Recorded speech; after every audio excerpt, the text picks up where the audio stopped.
Por esta razón, de ahora en adelante prohibimos que cualquiera se atreva, desde este momento en adelante, sea con palabras o acciones, a recibir, defender, sostener o favorecer a Martín Lutero. Antes bien, queremos que sea arrestado y castigado como hereje. Emperador Carlos V, Dieta de Worms. La bula papal de León X excomulgó a Lutero de la Iglesia, pero el edicto de Worms de Carlos V lo convirtió en ilegal y hereje. Ahora Lutero podía ser matado por cualquier persona en cualquier momento y lugar sin ser castigado por ello. Pero nadie podía encontrar a Lutero, pues había sido secuestrado. Quien lo había mandado a secuestrar era su príncipe elector Federico el Sabio, haciéndolo llevar a su castillo en Warburgo, y lo hicieron tan bien que ni el mismo Federico sabía dónde estaba. Y supieron muy bien cómo esconderlo. Le dijeron que se dejara crecer la barba y que asumiera una nueva identidad, la del Junker York, o sea, el caballero Jorge. El camuflaje era tan bueno que cuando le pidieron a Lucas Cranach que pintara al caballero Jorge, ni siquiera reconoció que era Martín Lutero. Desde Warburgo, Lutero escribió a Wittenberg: «Aquí estoy holgazaneando y lleno de comida». Pero no era cierto. En 11 o 12 semanas tradujo todo el Nuevo Testamento del griego al alemán, para que el pueblo lo tuviera en su idioma natal. No sé si hoy logramos comprender lo importante que era entonces tener la Biblia en el idioma natal. En esa época la única Biblia oficial era la Vulgata en latín. De hecho, poseer cualquier otra Biblia era condenable con la pena de muerte. En 1517, el mismo año en que Lutero publicó sus 95 tesis, 7 padres de familia fueron quemados en Inglaterra por enseñar a sus hijos el Padre Nuestro en inglés. La Iglesia hacía esto para controlar su poder. Pero Lutero quería cambiarlo. En la palabra de Dios, Lutero había encontrado la forma de escapar de su propio miedo y del terror de Dios, y quería que el pueblo también tuviera ese gozo y paz que él había encontrado. Al enseñar un evangelio basado en una traducción equivocada de una palabra, la Iglesia le había robado al pueblo el verdadero evangelio. Así introdujo en el mundo de sus días el concepto que el pueblo debía entender la palabra de Dios en su propio lenguaje y no depender de la interpretación de la Iglesia. Sin lugar a dudas, su trabajo de traducción fue uno de sus más grandes logros. Aun si no hubiera hecho nada en términos de la Reforma, igual habríamos escuchado sobre Martín Lutero por su traducción del Nuevo Testamento al alemán, ya que hasta el día de hoy, este forma la base del idioma alemán alto, utilizado en el gobierno, en la diplomacia y en la radio y televisión de Alemania. Lo que Lutero usó fue el alemán que se usaba en las cortes de la Alta Sajonia, así que ha tenido una tremenda influencia solo en el aspecto lingüístico. Estando en Warburgo, Lutero se entera de informes inquietantes provenientes de Wittenberg. Su colega Andreas Karlstadt se había ido a los extremos con el tema de la Reforma, al punto que se apareció a predicar en la iglesia de Wittenberg, no con la toga usual, sino con su ropa de casa. El himno que eligió para el sermón fue «Mi criada ha perdido su zapato», que no tenía nada que ver con la fe o la religión. Se arrojaban ladrillos a los vitrales. Lutero nunca abogó por algo así, sino que siempre fue conservador en su reforma, tratando de mantener tanto como fuera posible de la iglesia medieval. Solo lo que contradecía la Escritura debía ser quitado. Así que ahora tiene 2 batallas para librar por el resto de su vida: contra aquellos que eran muy extremos y contra aquellos que no habían hecho suficiente. En 1525 hubo una revuelta de campesinos en Alemania, algo que causó mucho dolor a Lutero. En la Edad Media, Los campesinos estaban cruelmente dominados por sus terratenientes, por lo que una revolución era previsible. Pero Lutero no quería que una reforma religiosa se convirtiera en una revolución política o social. Los caballeros eran otro grupo, pronto a iniciar una revolución política contra el Sacro Imperio Romano, los príncipes y duques, y Lutero también tuvo que detenerlos. Así que Lutero está acostumbrado a tratar de mantener un equilibrio entre todos los extremos que se encontraban presentes. En el año 1526, Lutero se da cuenta que una iglesia nueva está surgiendo. Lutero vio cuánto se había dañado la iglesia medieval, por lo que había que reconstruirla. Y así lo hace, desde su base. Esta iglesia que estaba surgiendo era la que Eck despectivamente había llamado luterana. Lutero escribió lo que denominó la misa alemana, que en realidad era un arreglo muy conservador de la liturgia que estaba en uso en la Iglesia Católica Romana de esa época. En los servicios de adoración de la iglesia medieval, los miembros de la congregación eran vistos como espectadores. Escuchaban la liturgia de la misa, que probablemente era cantada por un coro, y observaban la elevación de los elementos de la Santa Cena. No eran más que simples espectadores. Pero Lutero quería cambiar eso. Él quería que fueran activos.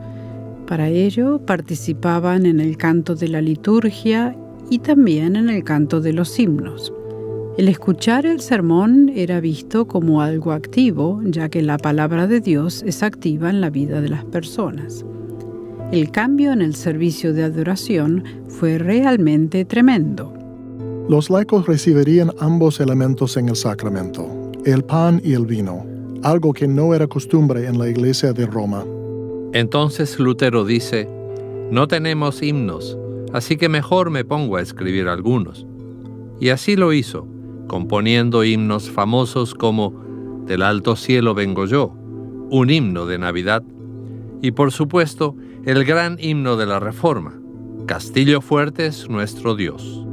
Una de las cosas que insta a hacer a su príncipe es patrocinar una serie de visitas a las parroquias para ver cómo está siendo recibido el mensaje de la Reforma. Y lo que descubre lo espanta. Algunos pastores ni siquiera saben los 10 mandamientos, y otros no pueden decir de memoria el credo. Escandalizado por esto, Lutero regresa a Wittenberg decidido a enseñar al pueblo. Y escribe 2 libros que solo son superados en importancia por su traducción de la Biblia. El Catecismo Mayor, para enseñar a los pastores las doctrinas principales de la Biblia, y el Catecismo Menor, escrito en forma de preguntas y respuestas, para que la cabeza de familia pudiera enseñar las verdades de la Escritura a sus hijos. De hecho, en la Iglesia Luterana, estos catecismos todavía se siguen utilizando hoy día. La palabra protestante tiene un origen muy interesante. En 1529, el emperador Carlos V envió una carta de advertencia a todos los príncipes luteranos, diciéndoles que volvieran al seno de la Iglesia Madre y dejaran el luteranismo, y que si no lo hacían, él los visitaría con fuego y espada.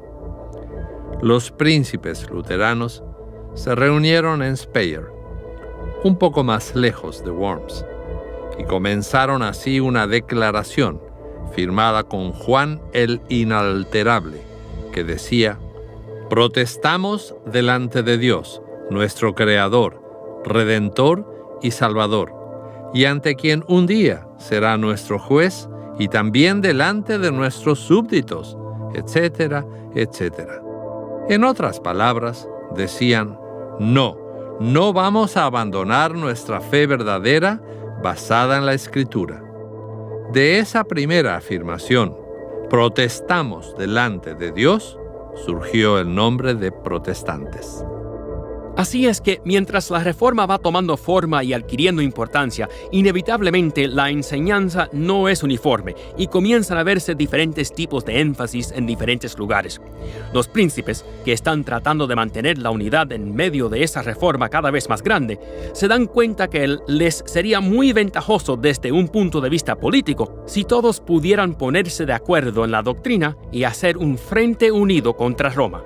Y para ello, organizan una reunión en Marburgo con Lutero, Zwinglio y otros líderes claves, con la intención de firmar un acuerdo común para poder decir que estamos todos unidos y presentar un frente común contra Carlos y contra la Iglesia Católica Romana, porque el emperador Carlos todavía es cómplice de la Iglesia. Así que Lutero accede al pedido del príncipe porque quiere ayudar y se encuentra cara a cara con Zwinglio. Y pudieron ponerse de acuerdo en todo, menos la cena del Señor. Porque ellos decían, esto es solo un símbolo del cuerpo y la sangre de Jesús. Pero eso no es lo que dice Pablo en 1 Corintios, cuando habla de la koinonía, la unión del cuerpo de Jesús con el pan y su sangre con el vino. Y como Zwinglio lo espiritualizaba, Lutero no quiso saber nada más. Más tarde admitió que estuvo seriamente tentado a decir, en nombre de la unidad y para hacer un frente común contra el Papa, digamos que estoy de acuerdo. Pero no pudo negar la verdad. Esto es significativo, porque muestra la integridad con que Lutero actuaba en todo aspecto. Nunca hizo lo que era conveniente o más fácil, sino que siempre hizo lo que era verdadero conforme a la palabra de Dios, incluso cuando no era conveniente. Finalmente Lutero dijo, usted tiene un espíritu diferente, y se separaron dando lugar así a la reforma reformada. Carlos V necesitaba la unidad religiosa dentro del imperio, por lo que convocó la Dieta de Augsburgo y quiso que los príncipes luteranos se reunieran para defender sus convicciones religiosas. Para ello, Juan el Inalterable convocó a Lutero y a otros más. Pero como la bula del Papa y el edicto de Carlos V contra Lutero todavía seguían vigentes, Lutero no podía acercarse a Augsburgo. Por lo tanto, Melanchthon presentó ante la Dieta de Augsburgo lo que Lutero y la Iglesia creían. Los príncipes se reúnen entonces en Habsburgo y presentan su confesión, la Confesión de Habsburgo, que es más que una simple confesión de parte de los príncipes del 1530. Se convierte en la articulación de la fe luterana. Hasta el día de hoy, la Confesión de Habsburgo es el documento que articula lo que creemos y por qué, y presenta las razones a partir de la Escritura y la historia. Es la confesión de la Iglesia. Si bien Melanchthon aportó mucho a la Reforma, alteró la Confesión de Augsburgo, especialmente en cuanto a la presencia real de Cristo en la Cena del Señor.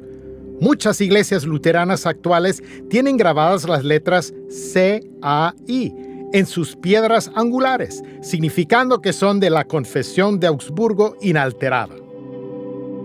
Toda su vida, Lutero pensó que iba a ser un mártir. Por otro lado, a Carlos V se le está terminando la paciencia y está casi pronto a declararles la guerra a los príncipes luteranos. Por esas razones, ellos se reúnen en Esmalcalda, en Alemania, y en 1537 fundan la Liga Esmalcalda de Príncipes Luteranos, con el fin de resistir al catolicismo y a las tropas de Carlos V. Juan Federico, el príncipe de Lutero, le pide que prepare unos artículos para discutir en la reunión de la Liga en 1537. Cuando se reúnen en Esmalcalda, Lutero hubiera deseado no estar allí, porque tuvo un ataque terrible de cálculos en el riñón y tuvo que irse. Muchos de los presentes pensaron que ya no volverían a verle. Antes de irse, bendijo a los allí reunidos, y él mismo se preguntaba si volvería a verles. Pero dejó allí los artículos de Esmalcalda, que algunos consideran como el último testamento de Lutero. Si bien vivió 9 años más, él pensó que se moría ahí mismo. Esos artículos fueron escritos para el concilio. Comienzan con las cosas en las que concuerdan, la Trinidad y la persona de Cristo, Siguen con las cosas en las que la Iglesia fallaba, la justificación por la fe a través de la sangre de Cristo, y luego hablan de temas que Lutero quería discutir. Estos se convirtieron en una de las definiciones clave de la teología de Lutero, que serían incorporados luego en el libro de Concordia. Pero por alguna razón, Melanchthon los convenció de no adoptar los artículos de Esmalcalda. A esta altura, Melanchthon todavía está mediando, todavía está tratando de evitar que se produzca una división entre el catolicismo y el luteranismo. Por esa razón es que no adoptan los artículos de Esmalcalda como base de sus creencias para la Liga. Sin embargo, lo harían más adelante. Y más adelante también serían incluidos en el Libro de Concordia, que es la compilación final de todos los documentos luteranos sobre los cuales, hasta el día de hoy, quien es ordenado al ministerio en la Iglesia luterana debe jurar. En el invierno de 1546, Lutero y algunos colegas estaban en Eisleben, Alemania, el lugar donde Lutero había nacido, para mediar en una disputa que sus familiares tenían con otra gente. El consejo que Lutero le dio al consejo en Eisleben tuvo éxito. Hicieron la paz y llegaron a un acuerdo en buenos términos. La disputa había terminado y ya estaba pronto para regresar a su casa. Predicó su último sermón sobre el texto: «Vengan a mí, todos ustedes que están cansados, y yo les haré descansar», diciendo: «Es Cristo quien nos dice, aférrense a mí y dejen ir todo lo demás». Y luego agregó: «Estoy demasiado cansado para seguir, lo tengo que dejar aquí». Lutero estaba preparándose para viajar junto con uno de sus hijos y algunos clérigos. Pero una noche de febrero se enfermó, y esta vez muy seriamente, con problemas pulmonares. El corazón estaba debilitado y quizás tenía diabetes, no sabemos bien. Así es que buscaron a un médico, pero como no había ninguno en la ciudad, llevaron a un farmacéutico católico que hizo lo que pudo. Y es bueno que tuviéramos allí un católico romano, porque pudo dar testimonio de lo que sucedió en su muerte. Poco después tuvo un ataque al corazón. Su amigo Justus Jonas le pregunta: ¿estás dispuesto a mantenerte firme en la confesión de Cristo que has hecho? Y él dice con voz firme: sí, y repite para sí mismo Juan 3:16. Eventualmente muere, a eso de las 3 de la mañana. Entre sus cosas encuentran la última nota que escribió, que termina diciendo: Wir sind Bettler, das ist wahr. Solo somos mendigos, esto es cierto, delante de Dios. Al día siguiente hay un tremendo funeral en Eisleben, la ciudad donde había nacido. Lutero había hecho el ciclo completo. Su cuerpo fue llevado luego a Wittenberg, donde se hizo otro funeral en la iglesia del castillo, completando también el ciclo.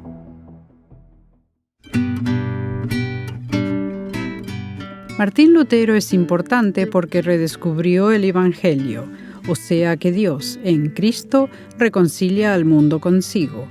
Esto tiene consecuencias importantísimas tanto para la Iglesia como para la cultura. Lutero era un hombre sincero que trataba de ser un buen pastor y que estaba preocupado por su gente y su relación con Dios, así como se preocupaba por su propia relación con Dios.